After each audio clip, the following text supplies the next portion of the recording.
Hello and welcome to GuyLogicGaming. My name is Temco. This is Stellaris Utopia, the first official expansion for Stellaris, and we are going to go ahead and take a look at what it does and doesn't do. If you are unfamiliar with Stellaris or our coverage here on GuyLogicGaming about Stellaris, you can press the little white blob in the top right of the video and it will take you to our previous coverage. This means our original review of Stellaris, which is about a year old now, as well as our updated coverage at 1.3, as well as the Leviathan DLC. And I talk in extensive detail about all the various components that make up Stellaris and the things it does right and the things it didn't do right. Stellaris Utopia is accompanied with the 1.5 patch called Banks, and there's a ton of free updates here as well, even if you don't own the expansion. But for brevity's sake, and yes, I know that is not my strongest suit in any way of the word, I'm gonna combine the information I'm providing you here with the Utopia expansion coupled with the Banks update as it is one whole, but keep in mind some of these features are available to you for free. And you can check the Paradox Interactive forums for a full rundown of patch notes, as well as developer diaries that dissect a bunch of features, though obviously with a bit of marketing and one-sided view. Still a lot of good information on those developer diaries as well as the patch notes, and I'll link the patch notes in the description below this video. But enough about all that, let's go ahead and dive into Stellaris Utopia and talk what the expansion does and doesn't do. As we dive into gameplay, this is a game I've been playing for a bunch of hours now on this expansion, and as always the first thing to note is that with the 1.5 update as well as the Utopia expansion, all your previous save files are not viable. So if you are playing a game as it is, you can use the Steam beta track to skip to a previous release so you can continue playing your game. If you are on the new update, you're gonna have to start a new game with a save file. Also keep in mind, as always, lots of the mods are obviously not available yet for the 1.5 as well as Utopia update, and there's always a bit of a question which modders are going to update their stuff, but as the Stellaris modding community is very active, we can expect most of the high-end mods that people are using and enjoying, such as the Civilian Ships mod, to be available shortly. That said, the game I'm playing right now, I am playing a empire that is hive-minded, and that is one of the new features for Utopia. There are a couple of new changes, mostly done to governments and the way you build your empire. And this is the core idea behind Utopia. Now, outside of the previous way you did your empire, which is you select a couple of traits and a couple of different types of ideas that represent your empire. So you go theocrat, so you could go a military style, you could go very aggressive or very science-oriented. And the idea is obviously you get some bonuses and buffs based on those traits, and that unlocks certain ways you can play the game forward. Now, these changes were fairly minor compared to what the expansion is bringing in, but it did provide a little bit of incentive to customize your empire based on certain traits. With the Utopia update, you now have a much larger suite of viable things you can pick and choose from, as well as new progression paths for your empire. So let me explain what I mean by that. Now, first things first, you have to understand the base concepts of how your empire progression works before Utopia and in Utopia. If you're not playing a hive-minded empire, you are now going to have factions. Previously, these factions only really ever came up if you just conquered a planet and their populations going with, oh, we want to be free and we want independence, or if your divergence from your base moral principles of your empire sort of ended up being quite a bit further away. Now, there's no real reason why some of these systems existed, in my opinion. The way divergence works because an empire was much further away from your core planet doesn't make a lot of sense. And adding the way to move your empire's capital around and around based on different changes really again doesn't make a lot of sense, especially in empires that were designed to be xenophobic or very tight communities based on their own racial purity. If you want to be a supremacist empire, it makes very little sense that suddenly these racial units would dislike the core world's ideology, or an autocracy would somehow lose its core individuals. The system had a couple of gaps in that really didn't get filled well. Now, the addition of the new faction system is based on how the traits of your populace work. Obviously, previously you had populace when I'm xenophobic, I'm a xenophile, I want to have these very different things based on my populations. And if you have different races in your empire, they would have different requirements. And based on random events, you could have different populations growing up with different requirements. So you did have a little bit of balance, but it was no real representation on the grand scale. Now these populations join a faction, And based on the criteria of this faction, which could be anything from don't go to war,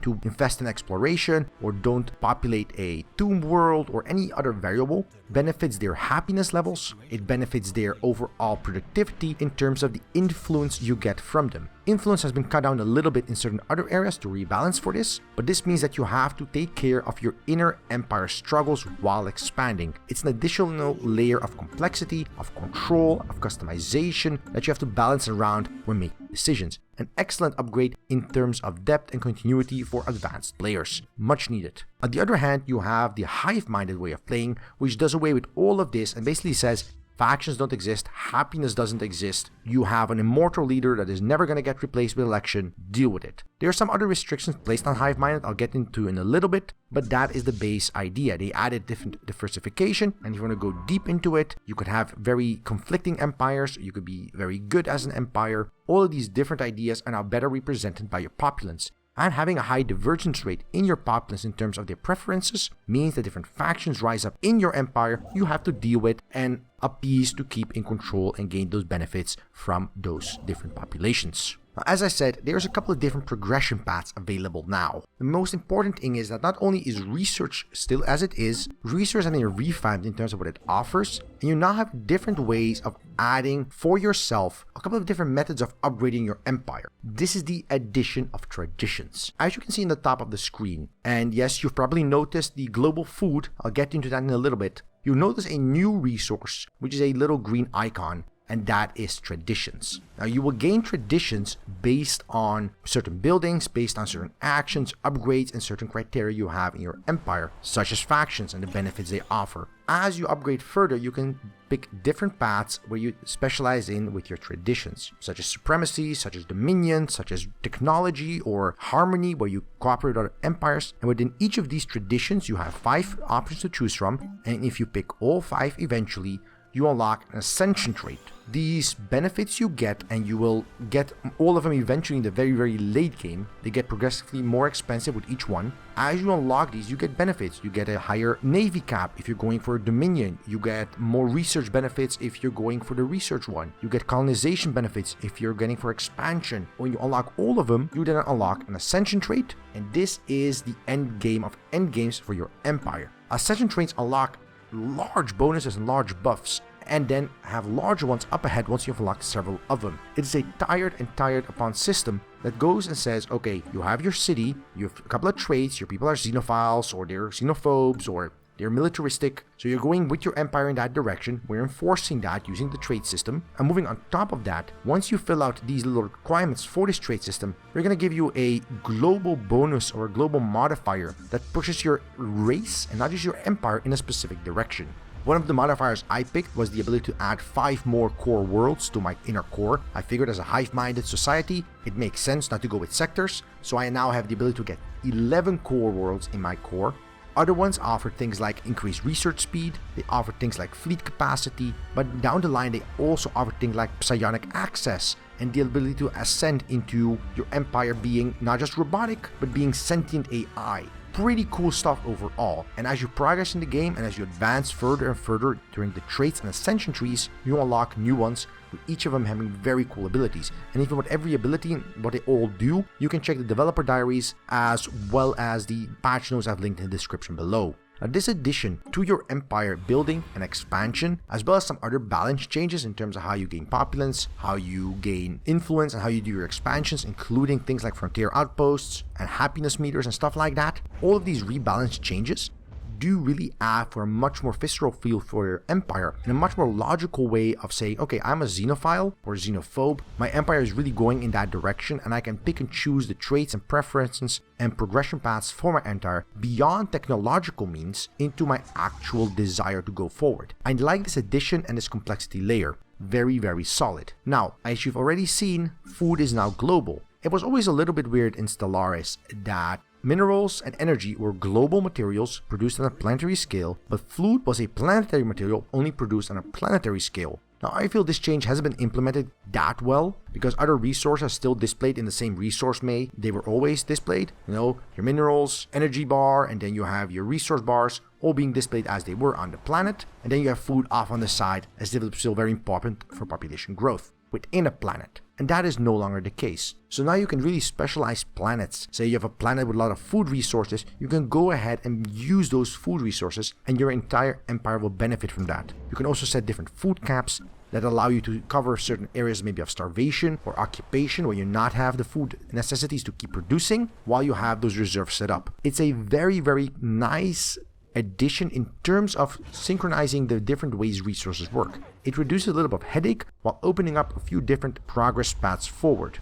The downside of this is that previously you had to really consider and think ahead when you were expanding a planet how far you could go and how far you couldn't go. Right now, the only benefit or consideration to have in terms of how you propagate your planets is if you have enough influence to force migrate your people all over the empire just to get them saturated on a planet in one go to give that a going boost. It's not a perfect system, especially on the UI side. There's a couple of gaps here and there they just should have attended to, but overall I like the change in general. So what I mean here is that, for example, the addition of ring worlds to the game as a buildable object is very, very late stage endgame, but is a path you can go towards. Using the ascension traits, using the various different ways of unlocking upgrades and expanding your empire, you can move forward and build that way. If you have a very small empire and you end up being isolated due to other empires around you expanding faster, you can now build orbital situations that function as small planets. Obviously, this is all very late game.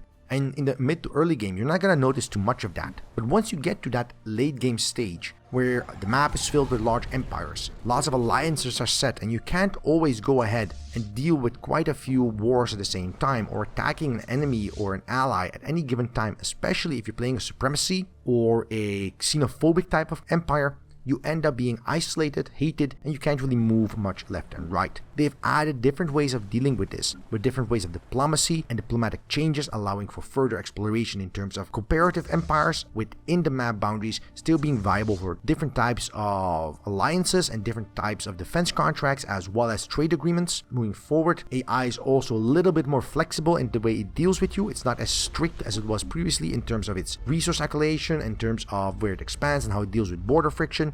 Balance changes across the board have been done, and this is in general a good thing. The dislike part here is still that nothing on the core side of things has really changed too much. Your empire still grows very slowly, you still have population growing relatively slowly, you still have to balance and juggle different things like borders, and there's no way to have an ally that you're friends with, you're in a federation with each other, and you mingle, and you have migration treaties, and you still have border friction. That is really a little bit weird because at that point you might as well have something like the EU where borders are nothing more but symbolic areas of control. There's not going to be border friction with the Netherlands and Germany. It's ridiculous. But nonetheless, that is the case in Stellaris. So there's still some definite development here that is needed and necessary. So overall, they've added more complexity to the game in terms of depth, in terms of decisions you can make, but also in terms of the events that take place. Previously, random events exist out of finding amoeba, maybe finding a mining colony that you have to investigate, finding a couple of random stuff here, precursor analysis stuff, and that's really it. In one playthrough, I found the ring world, went ahead, built a couple of mining stations so I could mine the resources because it was really good for mining. I got +8 minerals on it, had everything set up, and out of nowhere I get a message, hey, because you never sent a research ship here, it never did any scanning here. Well, tough luck, this ring world was not unoccupied, it had enemies that were AI controlled, suddenly there's 10k worth of enemies in my ring world destroying all my mining colonies, I couldn't stop them. These additional random events that didn't exist before are littered throughout the game. More different events take place that are not only triggered through different anomalies you find on planets, but are also triggered due to gameplay. Things like pirates, precursor empires, invading empires that were previously limited to endgame stages or in relation to fallen empires are much more extensive now with much more nuance. And while this was obviously already introduced with 1.3 and the Leviathan DLC, they have expanded on this idea with adding more to it. Overall, no real complaints here. Moving further on, there's still some issues with the combat being fairly simplistic and of limited control. Now some of the other changes that were already in previous updates I'm not going to cover, so I'd like to round this off with the addition of the different ways your empire now works in terms of organizing itself. As I said previously, you have different traits that leads to factions. These factions have the ideas to get influence, and this influence again is used as previously to recruit leaders and do edicts. On top of that, once you go further, there's several different customization paths you can go for your empire. There's the psionic path, where you go forward and make your sort of ascended beings out of your race. There is the path of technical enlightenment, so all your race become bionicles, they become cyborgs, and then they become full robots, and then they become sentient AI, and so on. Again, progression forward in terms of endgame is much more varied in terms of racial and empire customization. This doesn't change the fact that Stellaris at its core is still Stellaris. You still build a planet, you still expand on that planet, you still go forward to a different planet, you still find anomalies, you still talk to other empires, and there's still underdeveloped parts of the game that they have had some effort put into with this expansion, but are still not there in my opinion. Mostly the diplomacy areas, as well as the overall planetary areas where you expand your planet. Because after terraforming and destroying some tile blockers, you just plop down the buildings relevant and mostly ignore it thereafter. And I would have liked to see more stuff happening on the planets, and those really aren't available at all. Now again, this has never been the core of Stellaris or the focus of Stellaris, but that is a bit of a shame. Combat is still a fire and forget thing. You build your army and then you just throw it against another empire's army, and then you just sit back and wait until the fireworks stop exploding. And there are some very cool changes in relation to the way you deal with settlers and other races. Now this is the last bit I want to talk about, because again, this ties into how you build your empire. Part of it is how you progress your empire and how you deal with your empire going forward. But a part of this again is the way inwardly how you deal with the people in your empire. Now if you're a hive mind, this really doesn't affect you at all. And this is both a good thing if you want less of the micromanagement, or a bad thing because it does take away a very interesting part of the gameplay that might otherwise be available to you. If you have a non-hive mind empire, you can deal with other races. You can have other races in your empire by taking over their planets. You could have migration treaties. In your empire, you could even start with a secondary race in certain situations if you want to build your race that way. Very cool overall, but that means you have different types of races. You could have robot populations, you could have slaves, and the game now allows you to designate different ways of doing with this over your entire empire. Previously, you already had the ability to say only my race is allowed to be a elected leader and all the other races aren't. Previously, you already had the option of enslaving a specific race or a specific population. Now, they have extended that over a much more detailed and nuanced manner. You can enslave a specific race or a specific pop. You could say that your race standard of living, which is a way to drain some resources out of the mid to late game economy, which is very necessary, is living in a utopia based on consumption of consumer goods. But your other races are second-class citizens. They are not allowed to vote, or they're not allowed to be high-end military officers or leaders in any way or shape. But you still want them to have a decently good life, or you can put them at maybe a subsistence living. But if you have slaves, maybe you want to put them as domestic servants to increase the happiness of your different populace. Or maybe you want to do them as chattel, that they are called on occasion to use as food. Maybe you want to make them undesirables, to be hunted down and killed on sight. Maybe you want to have the ability to accept refugees from different empires and integrate them into your collective. Maybe you even want to have different ways of dealing with things like different cultures, where you want to school them and assimilate them based on your preferences, such as factions that are available, and try to get them to see your side of things. Maybe you want to change their biology in a certain manner that befits you better. Maybe you want to make them available to live on your type of planet if they weren't previously available for that. All of these things are now added with much more detail than just me or everyone else. Now they're per race, per racial type, as well as additional different things per planet, such as your core planets only being viable for your race and their slaves, or all races, or only certain other races. The additions of all of this are fantastic. I do really love this part of the update because it adds more control to you, the player, as well as more options to play a more traditional grand strategy style with the addition of more core planets if you want them, or less core planets if you don't. The divergence in ways you can play the game now is much bigger than it ever was before, which means that more different types of players can create more of their customized, more their type of empire, and that is just overall fantastic for everyone. More unique, diverse gameplay is only to the good of everyone. So having said everything there is to say regarding Stellaris Utopia, there's one last thing I want to say before I round off the video, and that is about performance. Now Stellaris has never had the most optimal relationship with its performance, always having dips below the 60 FPS once mid to late game got started and lots of objects were playing on screen,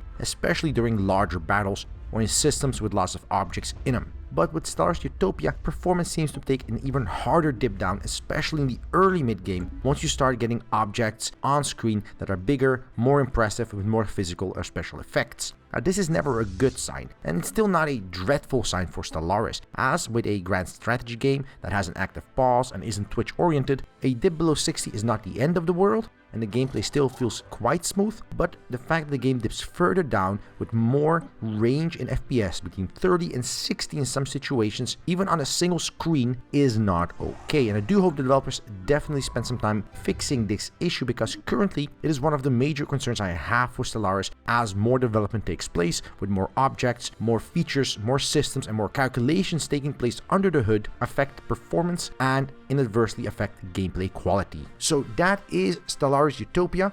It comes out on April 6th for $20 or your regional equivalent. It has a bunch of new content in terms of events. It has the trace system, it has the ascension system, it has a bunch of random events, it has the hive mind, it has a bunch of other collective stuff. Very, very solid. Now, if you enjoy Stellaris as it currently is, you're just gonna enjoy this expansion and what it adds to the game. There's no real question in my mind about that. If you previously didn't enjoy Stellaris because you find the combat system lacking, or you found the diplomacy options lacking, this update or this expansion is not gonna change anything in that regard. If you didn't like Stellaris because the way it didn't allow you full control of your empire, your race, or your progression in certain situations, then this expansion does a lot for that specifically, and you might find yourself enjoying this game much more in that situation. I personally enjoy it a great deal, having spent, again, like 30 hours in the last couple of days on this game, building various empires and getting destroyed in the process while I figure out the entire new rebalance scheme.